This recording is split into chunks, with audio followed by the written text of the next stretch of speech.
ये अंतर्राष्ट्रीय जाट पार्लियामेंट हो रही है और भारत माता का जय का उद्घोष ऐसे होगा तो कैसे चलेगा काम। बोलो भारत माता की। ये आवाज लाहौर तक जानी चाहिए। ये जाटों की आवाज है कि नहीं है? बोलो भारत माता की।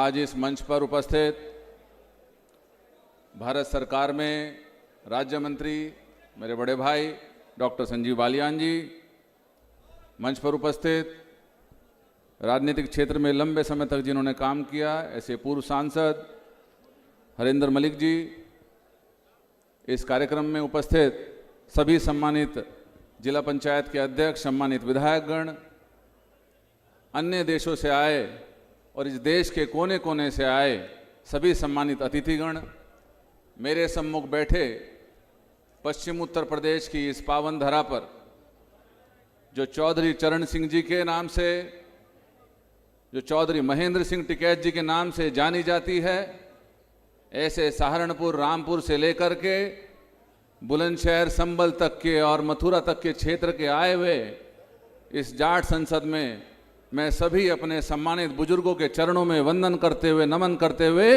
आप सब युवाओं का इस कार्यक्रम में बहुत बहुत स्वागत करता हूं। आज इस कार्यक्रम की रूपरेखा के लिए पलसानिया जी और कलवानिया जी अपने जो इस अंतर्राष्ट्रीय जाट पार्लियामेंट को आगे बढ़ाने का काम कर रहे हैं और उनके साथ इस कार्यक्रम के लिए मेरठ जनपद के सम्मानित जिला पंचायत अध्यक्ष गौरव चौधरी जी, इन तीनों ने मिलकर के एक अच्छा स्वरूप इस कार्यक्रम को देने का काम किया है। मैं उनको बहुत बहुत बधाई देना चाहता हूं और निश्चित तौर पर जो एकता और जो विविधता में एकता का प्रतीक उन्होंने खड़ा करने का काम किया है, मैं उसके लिए उनको बधाई देना चाहता हूं। निश्चित तौर पर ऐसे आयोजन वो समाज को एक नई दिशा देने का काम करते हैं, वो समाज को ताकत देने का काम करते हैं।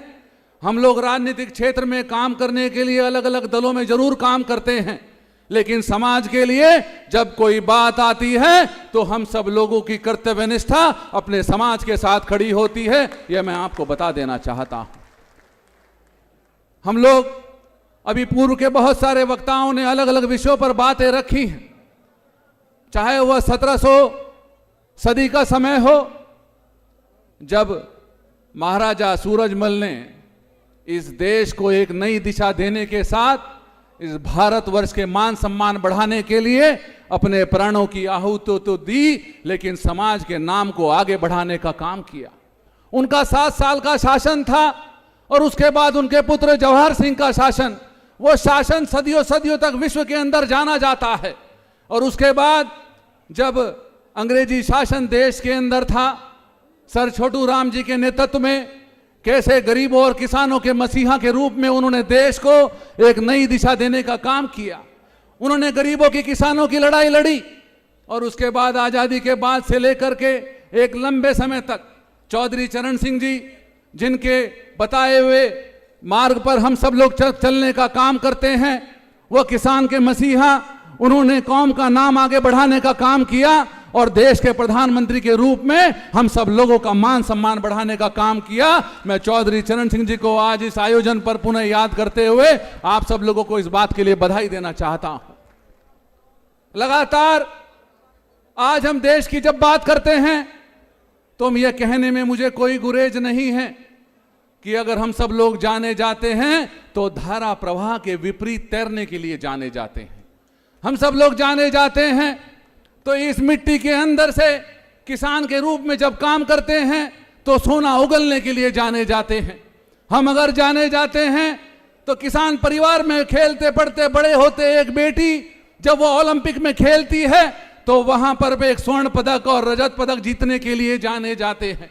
अगर हम लोग जाने जाते हैं तो सीमा पर तैनात हमारे जवान, वह किसान बेटा, वह किसान परिवार में पैदा हुआ बेटा जो मिट्टी में खेलते हुए, लड़ते झगड़ते हुए, मिट्टी में लथपथ होते हुए जब सेना में भर्ती होता है तो वह पाकिस्तान की सीमा पर एक गोले का जवाब 1000 गोला दागने के लिए जाने जाते हैं। इसके लिए हम लोग जाने जाते हैं।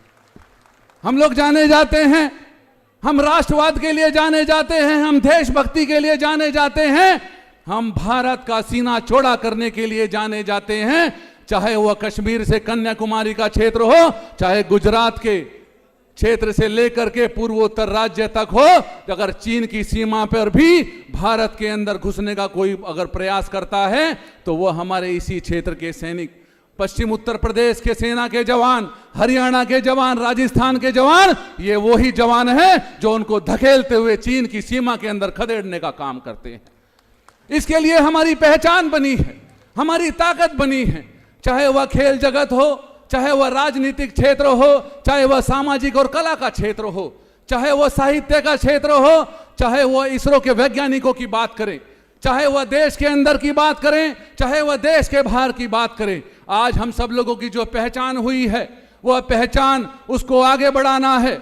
मैं ये कहना चाहता हूं इस मंच के माध्यम से, अपने सम्मानित बुजुर्गों के आशीर्वाद से, कि पश्चिम उत्तर प्रदेश की इस पावन धरा पर हम सब लोगों को यह संकल्प लेकर के जाना चाहिए कि हमारे देश को विश्व गुरु बनाने के लिए अगर जो भी कदम लेना पड़े, उसके लिए हम सब लोग संगठित होकर के एक राह पर काम करेंगे। मैं युवाओं को भी कहना चाहता हूं कि आने वाला समय आप लोगों का है, आने वाले 50-100 वर्ष आपके हैं। यही पीढ़ी तय करेगी देश किस दिशा में जाएगा, यही पीढ़ी तय करेगी उत्तर प्रदेश किस दिशा में जाएगा। मैं आप सब लोगों के साथ कंधे से कंधा मिला करके खड़ा हूं। मेरी कहीं भी जरूरत है, मैं आपकी ताकत बनने का काम करूंगा।